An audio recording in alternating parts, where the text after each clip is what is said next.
Hola estimados alumnos, hoy día hablaremos sobre el clima, sus elementos y sus factores. El objetivo de la clase de hoy será identificar elementos y factores del clima. Se suele pensar que los conceptos clima y tiempo atmosférico significan lo mismo. Sin embargo, esto no es correcto. Cuando decimos está lloviendo o está despejado, nos estamos refiriendo al tiempo atmosférico, que corresponde a un conjunto de fenómenos que ocurren en la atmósfera durante uno o varios días. En cambio, el clima corresponde a las condiciones atmosféricas habituales de una determinada región durante un tiempo prolongado. Existen eventos periódicos que pueden alterar el comportamiento de la atmósfera, por ejemplo, sequías o años extremadamente lluviosos, pero ello no implica que el clima haya cambiado. Continuando con lo anterior, tenemos un pequeño ejemplo. ¿Cuál es la pregunta correcta para determinar cómo está el día de hoy, cómo está el clima o cómo está el tiempo? Como pueden apreciar, con un tic amarillo, lo correcto sería decir cómo está el tiempo hoy, ya que el clima se refiere al promedio de las condiciones meteorológicas durante al menos 30 años de observación. En cambio, el tiempo son los cambios en las condiciones meteorológicas que existen diariamente. Continuando con lo anterior, podemos observar dos imágenes. En una se establece claramente el clima en el verano es seco y caluroso. Sin embargo, esto no impide que amanezcan días nublados o con lluvia. Esta condición específica de que algún día esté nublado o con lluvia corresponde a tiempo atmosférico. Que el verano sea caluroso y seco corresponde al clima. Al establecer las características climáticas de una zona geográfica, se consideran algunos elementos cuya interacción determina las condiciones del tiempo atmosférico. Estos son los factores y elementos del clima.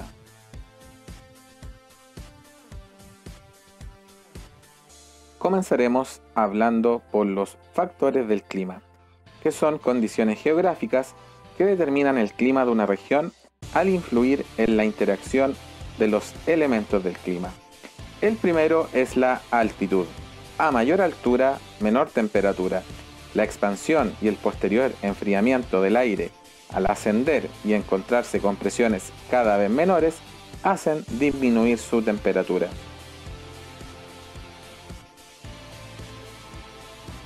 Cercanía al mar. El mar se enfría y se calienta más lentamente que la tierra. Por esto, los sectores costeros tienden a tener climas más templados, es decir, con menores variaciones de temperatura que los lugares más alejados del mar.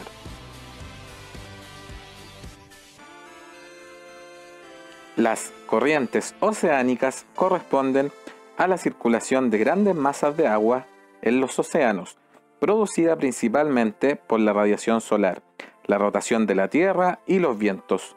Estas pueden ser frías o cálidas. Las corrientes frías disminuyen la temperatura del aire y las cálidas la elevan.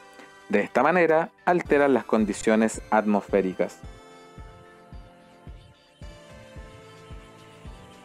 Al aumentar la latitud, los rayos solares que inciden sobre la superficie terrestre lo hacen de manera oblicua, de modo que la intensidad de radiación disminuye.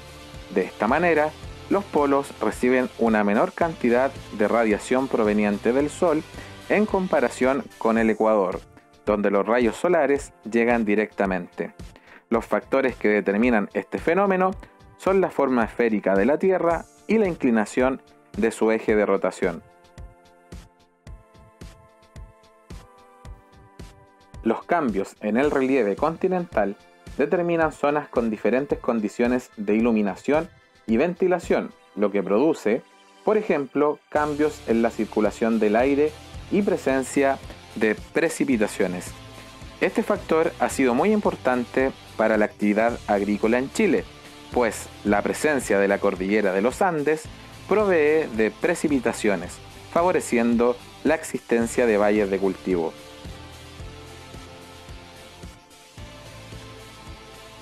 Ahora hablaremos de los elementos del clima, fenómenos o magnitudes físicas que se presentan en la troposfera, de cuya interacción dependen las condiciones del tiempo atmosférico. La primera corresponde a la temperatura del aire. Esta nos indica la cantidad de energía acumulada en el aire de la atmósfera.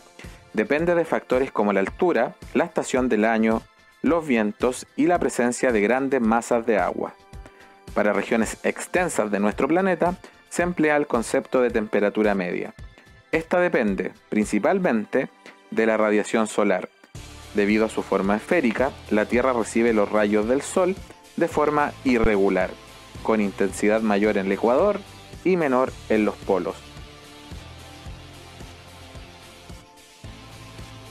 Los vientos se desplazan desde zonas de alta presión atmosférica hasta zonas de baja presión, debido a las distintas temperaturas del aire.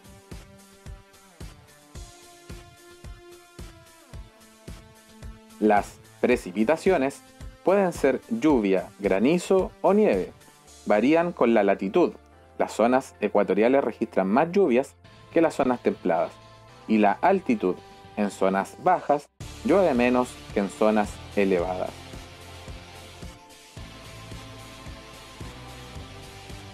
La presión atmosférica se refiere a la fuerza que ejerce la masa de aire que rodea al planeta sobre la superficie de este. La presión atmosférica varía con la altitud. Por este motivo, suele ser mayor a nivel del mar que en las cumbres de las montañas.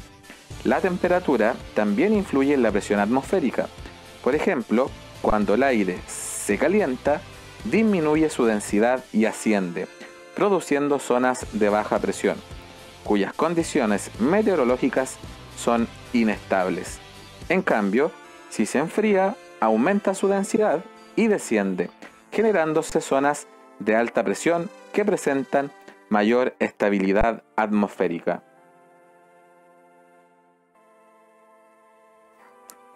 La radiación solar o cantidad de energía solar que recibe una región varía según su latitud. Así, las zonas polares reciben menos radiación que el ecuador.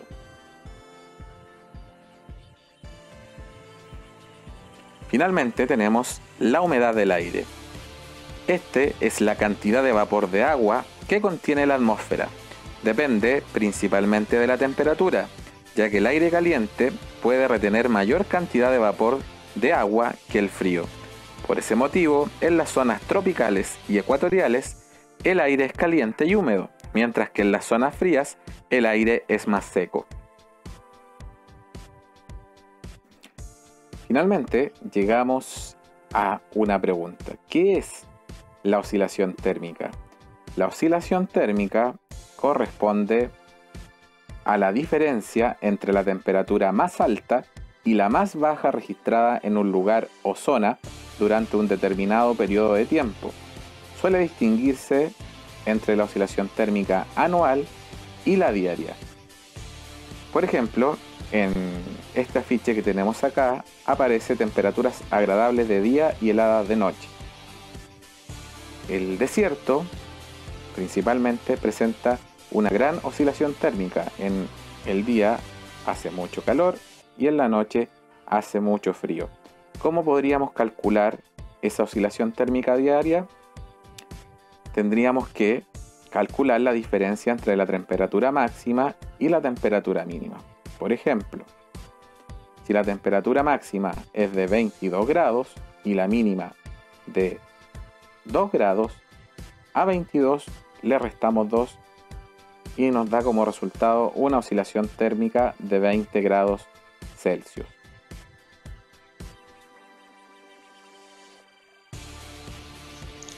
Esto ha sido todo por hoy, mis estimados alumnos de séptimo año básico. Recuerden visitar las páginas del colegio en Facebook, Colegio Pablo de Roca-Medio Oficial, y en YouTube, Colegio Pablo de Roca-Medio San Javier.